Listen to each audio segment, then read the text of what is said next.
কালিমার জন্য সাহাবায়ে কেরাম জীবন দিয়া দিয়েছেন, নিজের সন্তানকে পর্যন্ত আলাদা করে দিয়েছেন, এরপর কালিমা ছাড়েন নাই। ইমানের জন্য জীবনটাকে কুরবানি করে ফেলেছেন, এরপরও ইমান ছাড়েন নাই। এ মুসলমান, ভালো করে শুনিয়া নাও, আমার নবী হলেন রাহমাতুল লিল আলামিন। দুনিয়ার সব মাখলুক আমার নবীকে মহব্বত করতেন, ভালোবাসতেন। শুধুই যে মানুষ মহব্বত করে তা না, আমার নবীর কাছে হযরতে আনাস রাদিয়াল্লাহু তাআলাকে তার মা দিয়ে আসলেন, নবী আমার সন্তানকে আপনার কাছে দিলাম, আমার সন্তানটাকে মানুষ বানায় দিন। আনাস ছোট্ট মানুষ, ছোট্ট সন্তান, একদিন চারাটা শুকায় গেছে, বাড়ির মধ্যে হাজির। মা জিজ্ঞাসা করে, আনাস, মনে হয় তুমি খাবার খাও না, এই জন্য চারাটা শুকায় গেছে। আনাস ছোট্ট হলে কি হবে, তার মাথার মধ্যে আমার আল্লাহ তীক্ষ্ণ জ্ঞান দিয়েছিল। আনাস দেখে বলে, মা, আমার নবী খাইলে আমি খাই, আমার নবী না খাইলে আমি খাই না। আরো জোরে বলেন না সুবহানাল্লাহ। আনাসের মা বুঝে গেল, মনে হয় আমার নবীও খাই না, আনাসও খাই নাই। হে আনাস, আমার নবীকে দাওয়াত দাও, আমার বাড়িতে আমার নবীকে আমি মেহমানদারি করাবো। আনাস দাওয়াতের জন্য যাবেন, জিজ্ঞাসা করে, মা, নবীকে কি দিয়ে খাওয়াবেন? আনাসের মা ডেকে বলে, ঘরের মধ্যে একটা বকরি আছে, বকরিটাকে জবাই করে আমার নবীকে ভুনা করে রুটি দিয়া খাওয়াবো। আনাস এবার নবীজির দিকে রওনা হয়ে গেলেন। এমন সময় তাকে দেখে মাছ মানের দিকে তাকাইয়া কি যেন বলে। আনাস বলে, মাগো, কার সঙ্গে কথা বলো, এখানে তো কেউ নাই। আনাসের মা বলে, আমি যার সঙ্গে কথা বলতেছি তিনি জানে আর আমি জানি। চিল্লায় বলেন সুবহানাল্লাহ।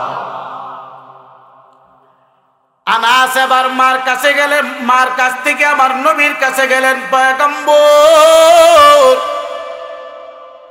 আমার মা আপনাকে দাওয়াত করেছে, আপনি কখন আমার বাড়িতে যাবেন? আমার নবী বলেন, আনাস, আমি তোমার বাড়িতে দাওয়াত খাবো, তবে একটা শর্তের বিনিময়। আমি দিনের বেলায় যাব না, সন্ধ্যার সময় যখন পূর্ণিমার চাঁদ উদিত হবে ওই সময় আমি তোমার বাড়িতে দাওয়াত খাওয়ার জন্য যাব। আনাস এবার নবীর কাছ থেকে মায়ের কাছে গেলেন, মা, নবীজি দাওয়াত গ্রহণ করেছেন, তবে সন্ধ্যার সময় পূর্ণিমার চাঁদ যখন আকাশের মধ্যে উদিত হবে ওই সময় আমার নবী আসবে। আনাসের মা ডেকে বলে, রে আনাস, আমার নবী কি গায়েব জানিনি? বলে, কেন মা? বলে, আমি আকাশের দিকে তাকাইয়া আল্লাহর কাছে বলেছি, আল্লাহ, আমি এতদিন শুনেছি আমার নবী বড় সুন্দর, জীবনে কোনো দিন আমার নবীর আমি দেখি নাই। আল্লাহ সন্ধ্যার সময় পূর্ণিমার চাঁদ যখন উদিত হবে তখন যেন আমার নবী আমার দাওয়াত গ্রহণ করে। এই কথাটা আমি বলেছি আমার আল্লাহকে, আল্লাহ ছাড়া কেউ জানে না। তোমার নবী কিভাবে জানলো? আনাস বলে, মা, আমার আল্লাহ জিব্রাইলের মাধ্যমে আমার নবীরে যা জানে তা জানে। আমার নবী গায়েব জানে না, আমার নবী আলিমুল গায়বের মালিক। কোনা কথা ঠিক কিনা? ওয়াল আসর ইন্নাল ইনসানা লাফি খুসর। আল্লাহ বলেন, সময়ের কসম, দুনিয়ার সব মানুষগুলো ক্ষতিগ্রস্ত, ধ্বংসের মধ্যে আছে। আদম নবী থেকে আজ পর্যন্ত কিয়ামত পর্যন্ত যত মানুষ আসবে আমার আল্লাহ বলেন, ইন্নাল ইনসানা লাফি খুসর। দুনিয়ার সব মানুষেরা ক্ষতিগ্রস্ত, সব মানুষেরা ধ্বংসের মধ্যে আছে। বলে, কেন? সময়টাকে মূল্যায়ন না করার কারণে, সময়টাকে অবহেলা করার কারণে আমার আপনার নবী রাহমাতুল লিল আলামিন হযরত আবু বকরকে কালিমার দাওয়াত দিলেন। আবু বকর, আপনি কালিমার দাওয়াত গ্রহণ করে নেন। আবু বকরকে দাওয়াত দিতে দেরি, আবু বকর কালেমা গ্রহণ করতে দেরি করেন না। একটু কমাও সাউন্ডটা একটু কম।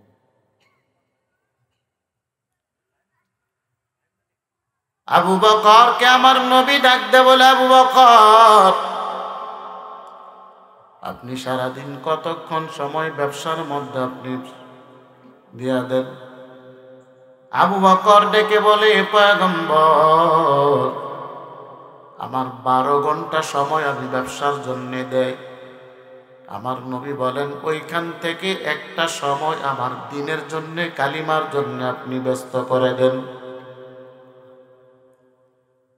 আবু বকর তার ব্যবসার 12 ঘন্টা সময়টাকে 4টা ভাগ করে 1 ভাগ সময় কালিমার জন্য দিয়ে দিলেন।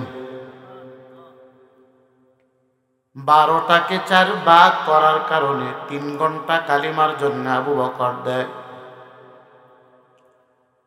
কয়েকদিন যাওয়ার পর আবু বকর বলে, পয়গম্বর, আমাকে একটু সময় বাড়িয়ে দেওয়া যায় না কালিমার জন্যে? বলে, কত সময়? বলে, আমার 12 ঘন্টা সময়টাকে আমি 2টা ভাগ করে দিলাম। অর্ধেকটা হলো কালেমার জন্য, অর্ধেকটা হলো আমার ব্যবসার জন্য। আবু বকর কালিমার দাওয়াত দেয় কারণ আবু বকরের কাছে বড় মজা লেগে গেছে কালিমার দাওয়াত। কোন ব্যক্তির যদি জ্বর উঠে, জ্বরওয়ালা মুখের মধ্যে যদি দোকানের সব মিষ্টি এনে তার মুখের মধ্যে দেন, সে বলবে মিষ্টিটা মজা না, মিষ্টিটা তিতা লাগে। কথা ঠিক নেই? আর একটা সুস্থ মানুষকে যদি আপনি মিষ্টি দেন, মিষ্টি খাওয়ার পর বলবি বড় মজা,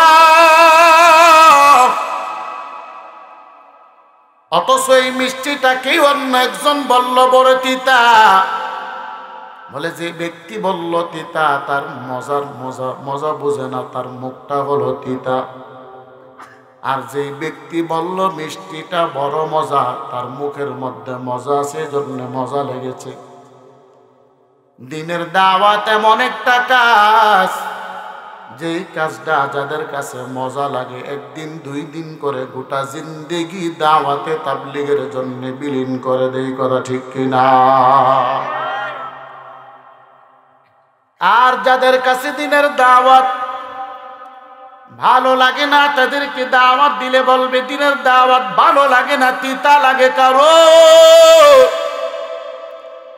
তার ঈমান ভালো না, তার কলবটা হলো দুর্বল, এই জন্য তার কাছে ভালো লাগে না। বলে, জরুওয়ালা ব্যক্তির মতো দিনের দাওয়াত তার কাছে ভালো লাগে না। অধর মন্ডলের যুবক ও সাদা দাড়িওয়ালা বাবা, ভালো করে শুনিয়ে নেন। একটা যুবককে যদি 3 দিনের জন্য তাবলীগে পাঠানো হয়, যুবক 1 বার 2 বার 3 বার 3 দিন করে তাবলীগ করার পরে আমির সাহেবকে বলে, হুজুর, আমাকে আর একটু সময় বাড়িয়ে দেন, 3 দিন সময় আমার মজা লাগে না, আমাকে 10 দিনের জন্য পাঠিয়ে দেন।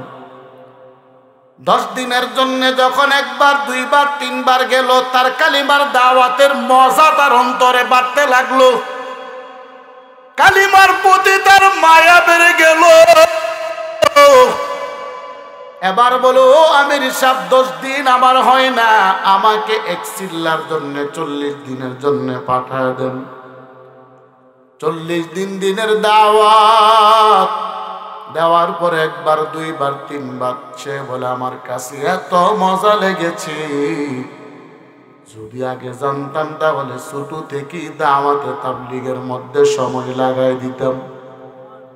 আমির সাহেব, আমার কাছে তো মজা লেগেছে, আমাকে 1 সালের জন্য পাঠিয়ে দেন। এরে তোর মন্ডলের যুবক, ওই যুবকের কাছে মজা লাগার কারণে সে বারবার তার সময়টা বাড়ানোর চেষ্টা করে। আর যার কাছে ভালো লাগবে না সে বলবে আমার 3 দিনও ভালো লাগে না, আমি আর তাবলীগে যাব না। বলে কেন? বলে তাবলীগ খারাপ। বলে না না, তাবলীগ খারাপ না। দিনের দাওয়াত খারাপ? বলে না, দিনের দাওয়াতও খারাপ না, তাবলীগও খারাপ না।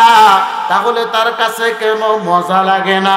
বলে তার অন্তর ভালো না, তার অন্তরের মধ্যে শয়তান বসবাস করে। কথা ঠিক কিনা? আবু বকর আবার 6 ঘন্টা সময় দিনের দাওয়াতের জন্য লাগাই দিলেন। আবু বকরের কাছে এত মজা। আবু বকরের ডাইন থেকে বাম থেকে পাশের ব্যবসায়িক যারা সবাই বলে, আবু বকর মুহাম্মাদের পিছনে ঘুরে ঘুরে তোমার জীবনটা ধ্বংস করে ফেলেছো, ব্যবসা ধ্বংস করে ফেলেছো।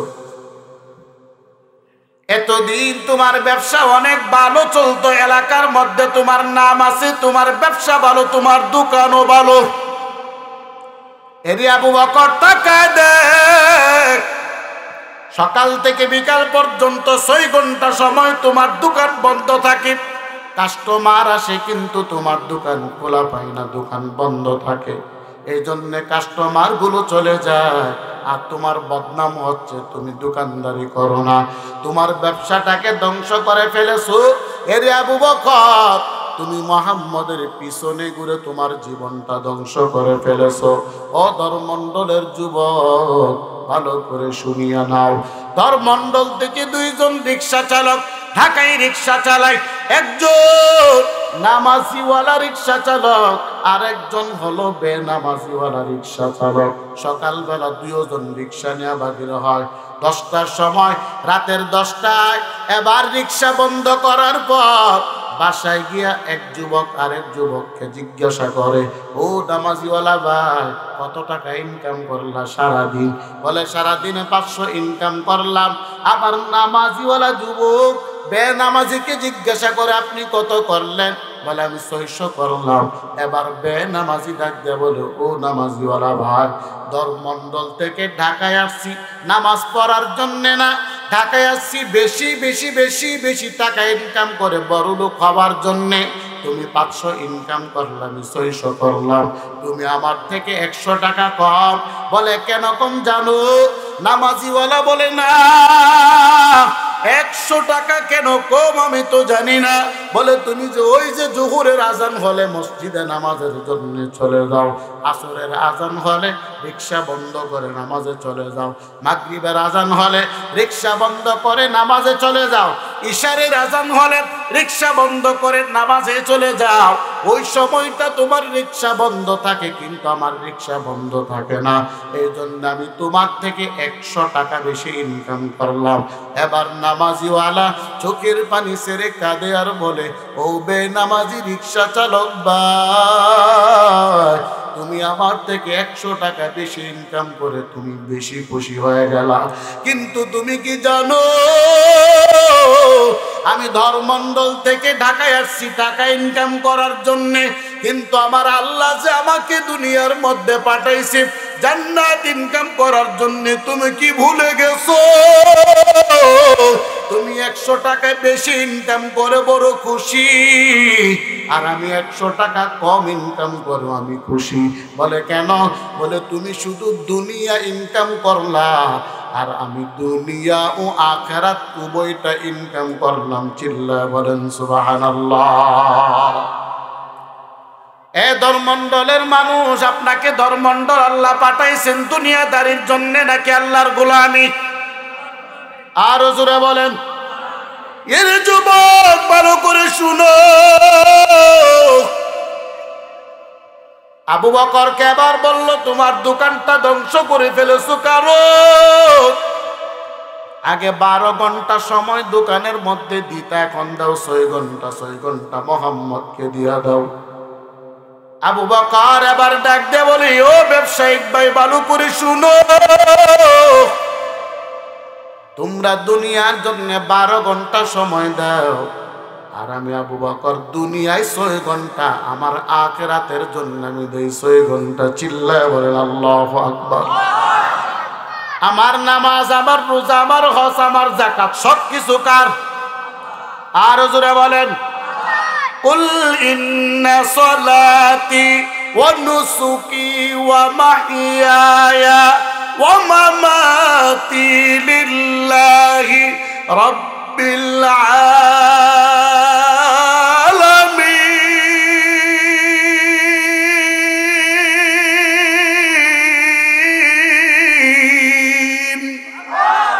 এ কালাম জিন্দা কুরআনে হাকিম, হিকমতে উ লা ইয়াজালাস তু কদিম, সাইয়্যিদুল কাওনাইন খাতমুল মুরসালিন, আখিরামত بود فخر الأولين شد وجوداش رحمة للعالمين مسجد او شد ہمارا یہ زمین اے মুসলমান আমাকে আল্লাহ 24 ঘন্টা সময় দিলেন তার মধ্যে নামাজের জন্য 2 ঘন্টা সময় আল্লাহকে দেওয়ার দরকার আছে কি নাই আরো জোরে বলেন আছে কি নাই এরি হাজী সাহেব ও তাবলীগ ওয়ালা ভাই ভেবেছো আমি হজ করেছি আমি জান্নাতে চলে যাব না আপনি জান্নাতে যাবেন তবে আপনার অধীনস্থ যারা আপনার সন্তান আপনার বিবি আপনার মেয়ে আপনার ছেলে তারা নামাজ আদায় করলো কিনা সেই খবরটা আপনি রাখছেন কিনা যদি আপনার পরিবারের তারা নামাজ না পড়ে রোজা না রাখে হাসরের ময়দানে আপনি তাদের জবাব না দেওয়া পর্যন্ত জান্নাতের পর্যন্ত বাড়াতে পারবেন না কথা ঠিক কিনা বলো আছে কি নাই হাজী সাহেব হজ করছে কয়েকবার কিন্তু তার সন্তান হলো বেনামাজি নেশাখোর তাবলীগওয়ালা তাবলীগের বড় আমির কিন্তু তার সন্তান বেনামাজি নেশাখোর বড় আলেম তার সন্তান বেনামাজি নেশাখোর এই জন্য মুসলমান আল্লাহর কাছে যদি সময়টা দিয়া দেন ওই সময়টা নষ্ট না সময়টা সফল কাম আবার আল্লাহ জানায় দেয় পয়গম্বর ওয়াল আসরি ইন্নাল ইনসানা লাফি খুসর নিশ্চয় দুনিয়ার সব মানুষগুলো ক্ষতিগ্রস্ত সব মানুষগুলো ধ্বংসের মধ্যে আছে তবে 4 শ্রেণীর মানুষ ছাড়া 1 নম্বরে হলো ইল্লাল্লাযীনা আমানু যারা ঈমান আনয়ন করেছে তারা ছাড়া অন্যরা হলো ধ্বংসের মধ্যে ক্ষতিগ্রস্তের মধ্যে যাদের মধ্যে 4টা আমল পাওয়া যায় আল্লাহ বলেন তারা জান্নাতি আর বাকি সব হবে জাহান্নামী চিল্লায় বলেন নাউজুবিল্লাহ এ মুসলমান আমরা জান্নাতে যাব নাকি জাহান্নামে যাব আর জোরে বলেন নামাজ পড়ে নাকি নামাজ পড়ে বলে জুমার দিন শুধু জুমার নামাজ পড়া জান্নাতি হ্যাঁ সপ্তাহে কত ওয়াক্ত নামাজ সপ্তাহে জুমার নামাজের মুসল্লি আছে কি নাই জুমার নামাজের মুসল্লি আছে কি নাই সপ্তাহে এরপরও দেখবেন সবার পরে যাবে ইল্লাল্লাযীনা আমানু আল্লাহ বলেন যারা ঈমানদার তারা জান্নাতি এবার বলেন আমরা যারা এখানে আছি আমরা ঈমানদার নাকি বেঈমান আরো জোরে বলেন ঈমানদার দাবি করলে হবে না ঈমান আনার পরে কিছু কাজ আছে কাজগুলা করার দরকার আছে কি না এ মুসলমান আমরা তো ঈমানদার বাবা মুসলমান মা মুসলমান আমিও মুসলমান বাবা হিন্দু মা হিন্দু আমি মুসলমান এমন খুবই কম কথা ঠিক নেই আমরা তো উত্তরাধিকারী মুসলমান বাবা মুসলমান ছিল আমিও মুসলমান মা মুসলমান আমিও মুসলমান বাবা হিন্দু মা হিন্দু মুসলমান হয়েছে এমন সংখ্যা খুবই কম এ মুসলমান তাকায় দেয় ফেরাউন সবসময় নিজেকে নিজে বড় খোদা দাবি করতেন। আনা রব্বুকুমুল আলা, আমার চাইতে বড় খোদা কেউ নাই। চিল্লায় বলেন নাউজুবিল্লাহ। ওই ফেরাউনের ঘরের মধ্যেও ফেরাউনের বিবি আসিয়া, যার সম্পদের অভাব নাই, টাকা পয়সার অভাব নাই, ক্ষমতার অভাব নাই, এরপরও তাকায় দেখেন আসিয়া ফেরাউনকে না মেনে এক আল্লাহর কালিমা পড়ে নিয়েছে। চিল্লায় বলেন সুবহানাল্লাহ। আসিয়া যদি ইচ্ছা করতেন আমি আল্লাহকে মানবো না, দুনিয়া তো আমার কাছে অভাব নাই, কারণ ফেরাউনের কাছে টাকা পয়সার অভাব নাই, মিশরের বাদশাহ, সে ইচ্ছা করলে রাজার হালতে তার জিন্দেগি যাপন করতে পারতেন। আসিয়া বলে না, আমি আমার মাওলাকে চিনে ফেলেছি, যেই মাওলা আমাকে সৃষ্টি করেছেন, আমি ওই মাওলাকে ছাড়া দুনিয়ার কোন ভণ্ড মাওলাকে আমি মানতে পারবো না। চিল্লায় বলেন আল্লাহু আকবার। আমগো দেশে তো দুর্নীতিবাজের স্ত্রীও দুর্নীতিবাজ হয়, কথা ঠিক কিনা? বলেন তো আমগো দেশে দুর্নীতিবাজ এমপি যাদের স্ত্রী তারা নামাজিওয়ালা হয়ে গেছে, আল্লাহর ওলি হয়ে গেছে, এমন আছে কেউ? স্বামী দুর্নীতিবাজ, স্ত্রী আরো বড় দুর্নীতিবাজ। অথচ ফেরাউনের বিবি, ফেরাউন ছিল সবচাইতে বড় দুশমন আল্লাহ। ওই ফেরাউনের ঘরে থেকে ফেরাউনের খানা খেয়ে ফেরাউনের স্ত্রী বলে আমি ভণ্ড ফেরাউনকে খোদা মানি না, আমি খোদা মানি মূসা নবীর আল্লাহকে। ফেরাউন এবার আসিয়াকে সমস্ত মানুষের সামনে দাঁড় করালেন। আসিয়াকে বিচার করা হবে, শাস্তি দেওয়া হবে। আসিয়াকে উলঙ্গ করে ফেললেন ফেরাউন। আসিয়া চোখের পানি ছেড়ে কাঁদে। ফেরাউন বলে আসিয়া কেন কাঁদো? আমার আল্লাহ মেনে নাও, তোমারে ছেড়ে দেব। আসিয়া চোখের পানি ছেড়ে কাঁদে, কারো আসিয়া জানে না আমার আল্লাহ আসিয়ার প্রতি রাজি খুশি আছে কি নাই। এমন সময় ফেরাউনের কাছে বারবার ফেরাউন আসিয়াকে বলে আমারে খোদা মেনে নাও, তোমারে ছেড়ে দেব।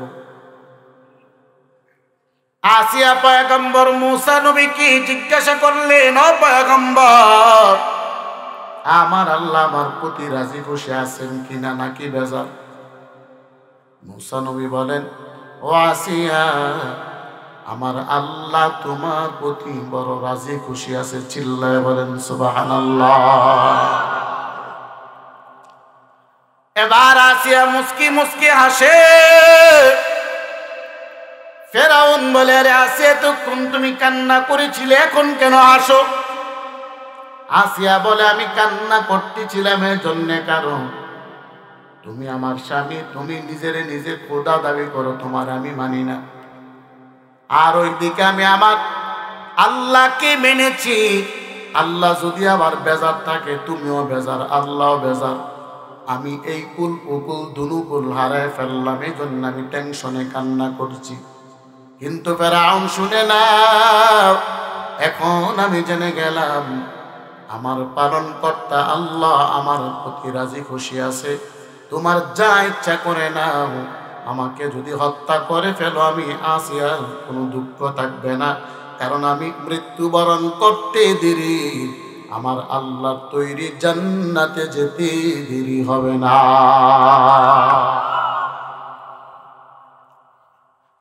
এ ধর্মমণ্ডলের মুসলমান, আমরা তো কালিমার জন্য জীবন দেই নাই, কালিমার জন্য যুদ্ধের ময়দানে রক্ত দেই নাই। বাবা মুসলমান, মা মুসলমান, তো আমি মুসলমান, আমি আমার সন্তানও মুসলমান। নামাজ নাই, রোজা নাই, হজ নাই, যাকাত নাই, মুসলমান দাবি করি। এ মুসলমান, ভালো করে শুনো, নিজেরে নিজে ইমানদার দাবি করবা, কিন্তু ইমানদার হওয়ার পরে নামাজের দরকার আছে কি নাই? আরো জোরে বলেন। পিছনে টাকো নাই, আসেনি?